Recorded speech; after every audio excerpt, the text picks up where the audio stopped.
Bagaimana cara menjadi mengesankan dan meyakinkan dalam bukunya Public Speaking for Success oleh Dale Carnegie menekankan bahwa menjadi pembicara yang mengesankan dan meyakinkan bukanlah bakat bawaan, tetapi keterampilan yang dapat dipelajari dan dikembangkan.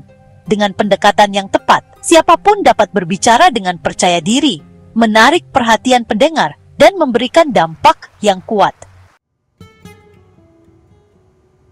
Presiden Northwestern University, Walter Dill Scott, berkata, "Setiap ide, konsep atau kesimpulan yang memasuki pikiran dianggap benar, kecuali dihalangi oleh semacam ide yang bertentangan. Kalau kita bisa memberi seseorang ide apapun, kita tidak perlu meyakinkan dia akan kebenaran ide tersebut kalau kita bisa mencegah munculnya ide-ide yang bertentangan dalam benaknya." Di sini Dr. Scott sedang membicarakan tentang sugesti, salah satu pengaruh paling hebat yang mungkin digunakan oleh pembicara publik manapun. Sebelum abad Masehi, Aristoteles telah mengajarkan bahwa manusia itu binatang yang bernalar, bahwa manusia itu bertindak menurut apa yang didiktekan oleh logika. Tindakan dari murni penalaran itu adalah sama langkahnya seperti pemikiran romantis sebelum sarapan. Sebagian besar tindakan kita adalah hasil dari sugesti. Sugesti maksudnya adalah memastikan pikiran menerima sebuah ide tanpa menawarkan bukti atau demonstrasi apapun. Kalau seseorang mengatakan kepada Anda, tepung Pillsbury itu mutlak murni dan tidak berupaya membuktikannya, orang tersebut sedang menggunakan sugesti. Kalau orang tersebut mempresentasikan analisis produknya dan kesaksian-kesaksian koki-koki terkenal tentangnya, orang tersebut sedang mencoba membuktikan pernyataannya. Mereka yang paling sukses dalam menangani sesamanya lebih mengandalkan sugesti daripada argumentasi. Keefektifan menjual dan periklanan modern terutama didasarkan pada sugesti. Meyakini itu mudah, meragukan itu lebih sulit. Katakanlah kepada seorang anak bahwa Santa Claus turun lewat cerobong asap, atau kepada orang primitif bahwa guntur itu amarah para dewa, maka sang anak dan orang primitif tersebut akan menerima pernyataan-pernyataan kita, hingga mereka meraih pengetahuan yang memadai untuk menjadikan mereka berkeberatan. Sebagai contoh, jutaan orang India secara bergairah meyakini bahwa air sungai Gangga itu suci.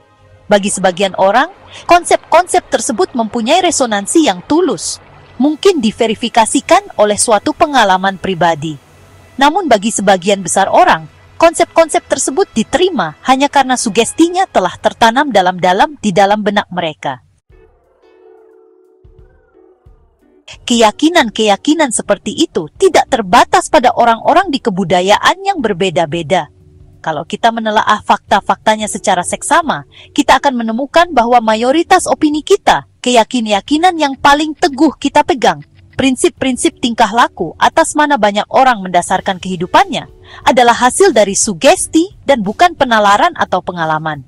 Sebagai ilustrasi konkret, kita telah menganggap kemeja-kemeja Ralph Lauren, mobil-mobil BMW, sabun Ivory sebagai termasuk produk yang terkemuka, kalau bukan yang terbaik dalam jenisnya. Mengapa? Apakah kita mempunyai alasan-alasan yang memadai bagi penilaian-penilaian tersebut? Sebagian besar orang tidak mempunyainya sama sekali. Kita telah meyakini hal-hal yang belum ada buktinya, prasangka, kecenderungan, dan pernyataan-pernyataan yang diulangi, dan bukan logika yang telah merumuskan keyakinan-keyakinan kita. Kita adalah makhluk sugesti, bukan saja setiap ide yang memasuki pikiran itu cenderung diterima sebagai benar, melainkan juga sudah menjadi fakta psikologis dikenal bahwa hal itu juga cenderung digenapi. Jadi, dalam analisis terakhir, masalah kita dalam menjadikan orang menerima keyakinan-keyakinan kita atau menindaklanjuti sugesti-sugesti kita adalah menanamkan ide yang bersangkutan dalam benak mereka dan mencegah munculnya ide-ide yang bertentangan. Seseorang yang terampil melakukan hal itu akan berkuasa dalam berbicara dan meraih keuntungan dalam bisnis. Ketika kita ingin mengesankan pendengar, ingatlah bahwa jauh lebih produktif mengusik emosi daripada membangkitkan pemikiran mereka. Perasaan itu lebih besar kuasanya daripada ide-ide dingin. Tetapi untuk membangkitkan perasaan, kita harus tulus, karena ketidaktulusan akan mematikan penyampaian. Terlepas dari ungkapan-ungkapan indah yang mungkin kita karang, terlepas dari ilustrasi-ilustrasi yang mungkin kita kemukakan, Kalau kita tidak berbicara tulus, semuanya itu hanyalah tanda-tanda lahiriah yang menyilaukan namun kosong. Kalau kita mau mengesankan pendengar, pastikan kita sendiri terkesan. Semangat kita, yang bersinar lewat mata kita, memancar lewat suara kita, dan memaklumkan dirinya lewat pembawaan kita, akan mengomunikasikan dirinya sendiri kepada para pendengar kita. Metode lainnya untuk meyakinkan pendengar kita adalah dengan menyamakan apa yang ingin mereka terima dengan sesuatu yang sudah mereka yakini. Karena ego adalah karakteristik yang secara mendasar demikian meledak-ledak dari kodrat manusia, maka akan lebih bijaksana kalau kita memastikan ego seseorang bekerja bagi kita dan bukan melawan kita. Caranya yaitu dengan menunjukkan bahwa hal yang kita usulkan sangatlah mirip dengan sesuatu yang sudah diyakini oleh lawan bicara kita.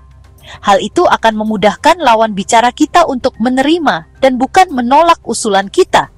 Hal itu mencegah munculnya ide-ide yang bertentangan dalam benaknya untuk mengurangi kekuatan dari apa yang telah kita ucapkan.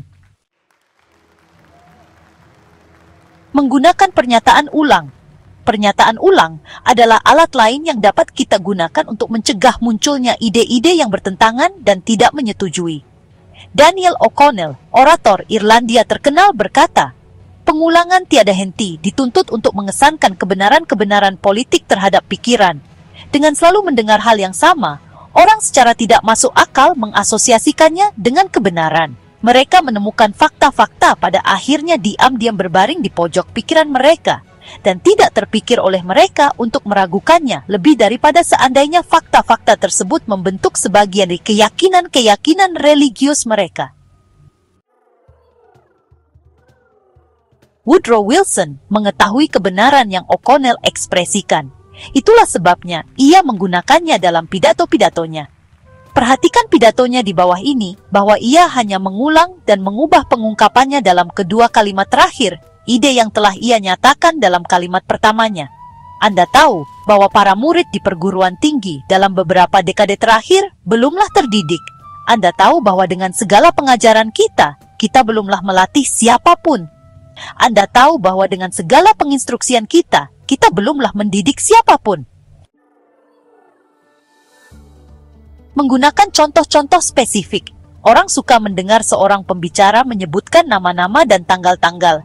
Sesuatu yang bisa mereka telah sendiri seandainya mereka mau. Prosedur seperti itu terus terang, jujur. Prosedur seperti itu memenangkan keyakinan. Prosedur seperti itu mengesankan.